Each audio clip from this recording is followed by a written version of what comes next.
السلام علیکم ورحمۃ اللہ وبرکاتہ۔ آج کی ہماری گفتگو کا عنوان جوتا پہننے کا مسنون طریقہ پریکٹیکل کیا ہے کہ اللہ کے پیارے محبوب علیہ الصلاۃ والسلام نے ہم کو یہ جوتا پہننے کے آداب کیا سکھائے ہیں۔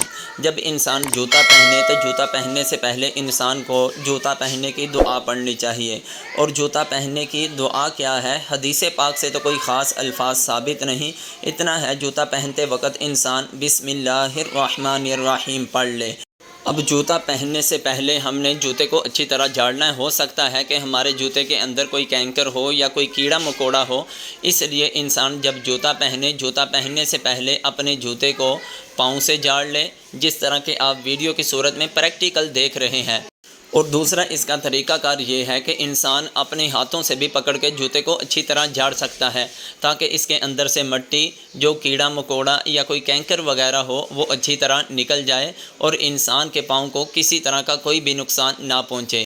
اسی طرح انسان جب جوتا پہنے تو پہلے دایاں پاؤں پہنے، جس طرح کہ آپ دیکھ رہے ہیں، پھر اس کے بعد بایاں پاؤں پہننا ہے، جو کہ آپ دیکھ رہے ہیں۔ اور سنت بھی یہ ہے کہ پہلے دایاں پاؤں پہنا جائے، پھر اس کے بعد بایاں پاؤں پہنا جائے، کیونکہ حدیث پاک میں ہے کہ نبی کریم علیہ الصلاۃ والسلام پہلے دایاں پاؤں پہنتے تھے، پھر اس کے بعد بایاں پاؤں پہنتے تھے۔ اور جب جوتا اتارنا ہے تو پہلے بایاں پاؤں اتارنا ہے، پھر اس کے بعد دایاں پاؤں اتارنا ہے۔